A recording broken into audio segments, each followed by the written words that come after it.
this picture, so I just like to show it. So if you want fire and you want it big, doesn't mean you have to get a Roman candle and set it off, but you can do something that reflects, and so that it keeps going. So the fire is endless. Fire is good for something like your recognition. You want to be seen. Fire is a really good way to be seen. Then there are all the additional things that we can't see. So there's the visible and the invisible factors. You can't see the pipes in the wall.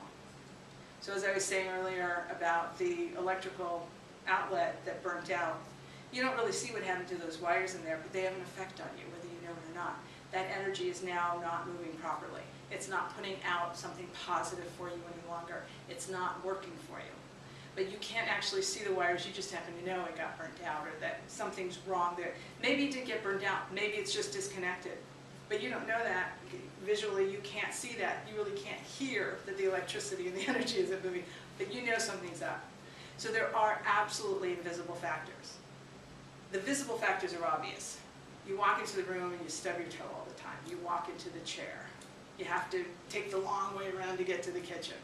You know, it doesn't work. Those are obvious kinds of things. But the invisible things is your plumbing working properly? Is your electricity working properly? Does the door squeal terribly when you're going in and out? You can't see inside the hinge to see what's going on there, but you can hear it, so you know that something is happening. So look beyond. What else could it be that's going on here? So this door, this is an invisible challenge. I was renting when I first moved in here. I bought it years later. But for the years that I was renting, I was very uncomfortable every time I looked at the door. And it didn't have any effect on what I would or wouldn't do. I just knew that I was uncomfortable. So when I bought the place, the first thing I wanted to do was get a new door. I mean, it was really that bad. It was just like, I hate this door. I don't know why, but I just hate this door. And, you know, it's a condominium. All the doors have to be the same, so I couldn't change the door. I happened to be chatting with one of my neighbors one day, and I don't even recall how we got into it, but what he told me is that a woman had lived here prior to me. And she was the only renter prior to me, and then, so there was only the one person here. And she had gotten into a fight with her boyfriend, locked him out, and he kicked the door. And on the outside of the door, there are a couple of dings, which I knew were there, but they could have happened when someone was moving or whatever. They're not huge, but once you look at it, you're like, oh yeah, there are 3 of them there. And the door has a slight curve at the bottom coming in. And I realized that his energy was still there. That anger, he was so angry. And he pummeled this door with such force that he left his signature there. So I needed to do a cure. And as I said earlier, there are different types of schools, and one's called the Form School, and they use animals. And so I have a white tiger over my door for protection. I have no issues with this door anymore. I don't have to replace it. I haven't had issues for 15 years, but the point is that I use something symbolic for me that would work for me. This would not work for everyone. But when I look in this area, my eye is 100% drawn up to that animal. It is not drawn to the door, so I don't get that energy anymore. Because I did the smudging and all the stuff, and it didn't work for me. I needed, because of the level of discomfort that I had, I needed something permanent, and I needed something large. And, well, that's not huge, but it's large enough. Yeah. And that served for me. And that's why the tiger is all the way up there, rather than, you know, at eyesight. It is a protection for me. So, you know, it kind of brings in 3 or 4 different things that I've been talking about. You know, it's the Form School, which is one of the versions of Feng Shui. It's symbolic. It's got the white for purity and creativity. It has cleared the path for me. And I also went on a vision quest many years ago, and the tiger is my power animal.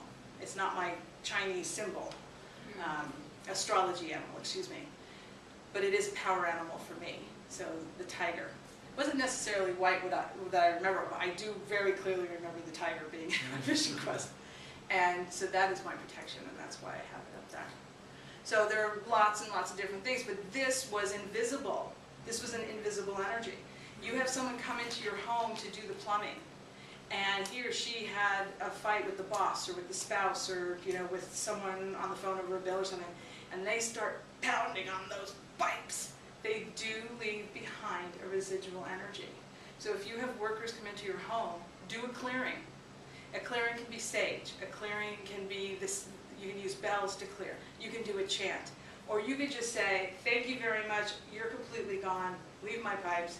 If that's what works for you, say a prayer.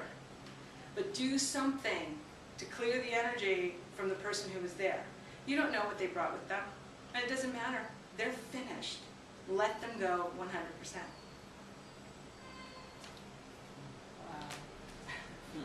Wow. So I was saying, this is just a little, about placements and all. I was saying about how you put your furniture, why sometimes it's detrimental and all of that. If the bed is completely aligned with the door, so here's your door and there's your bed, all the energy is coming right into you all the time, all the time, all the time. Now your bedroom should be your sanctuary. Your bedroom should be where you go to just let go and just be finished with the day. I highly recommend, which 99.9% of the people who do this don't listen to me, do not have a TV or a computer in your bedroom. Now we have laptops and we have iPads, it's a little different, we can slip them away. But if you have a monitor, whether it be something like this or a computer monitor in your room, it's a big black hole. And it reflects, which is the same as having mirrors in the bedroom. The reflection part, it cannot work unless it draws something in. I mean, it's impossible for it to be a mirror unless something goes into it, which you can send back out again. So you don't want to have something reflective and something that's a big black hole in your bedroom. You want your energy just calm. You don't want this stuff going back and forth, back and forth, back and forth. Now having a mirror in the bedroom, in my opinion, others will tell you absolutely get it out, bad. The whole point is not to have it facing you in the bed. When you're in bed, you don't want to see yourself. One of the stories is that you'll think it's a burglar and you'll wake up and scare yourself to death. Whereas the truth is that if you're not awake enough and you see this flash of a person, you may get up and injure yourself, because you're not completely awake. You don't know what's going on. You go running and you hit something, and you'll get hurt. I mean, the story is that you'll die, but my version is that you'll hurt yourself. So you just want the mirror just tilted or cocked a certain way so that you don't see yourself in the mirror. Otherwise, I don't think there's anything wrong with having a mirror in the bedroom. Again, other people will disagree with me. As far as this goes, it's a big black hole. Get rid of it. Or put it in a cabinet, hide it. You don't want it seen. You don't want it absorbing all of your energy. You want your energy calm. You want it serene. It's your sanctuary. So that's my big thing about bedrooms. As far as the placement, you don't want the bed to be right in line with the door. So put it on a different wall, put it diagonal. I know in New York that can be extremely difficult because you've got the door going in on one wall, you've got the closet on another, you've got the window on another, and you've got the radiator on the other. And no bedroom. Or no bedroom. Or no bedroom at all. So again, figure out a way to make it work for you. Do it, if doing it diagonal just really sets you off when you walk in, you go, God, this looks so stupid. It's not working. Don't do it. If you have it all shoved into a corner and you want to be in a relationship, it is considered the relationship room. So you've got a space for you to get on one side and you have no place for the other person to be there. It doesn't have to be a huge space, but make a space for that person if you want to develop a relationship in your life. Don't have the bed crammed into a corner. You want the energy to flow all the way around the bed. So make sure that there's some space underneath. If your mattress is on the floor, just get bricks, just get blocks or something, and just lift it. Make sure that the energy and the air and everything can circulate the bed.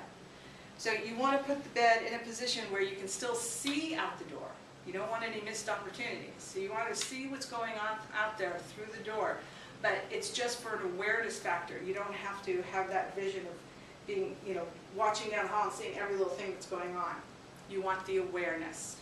The same thing comes to the power position in your home or in your office. Now in an office it would be a desk. In your home, the power position may be where you sit on the couch.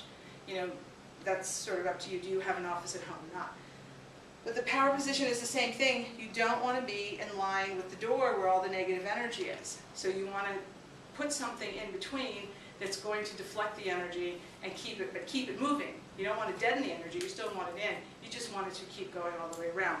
You might use crystals, you might use mirrors, you might use plants. Or move the desk to a different location. You know, you might use a power animal.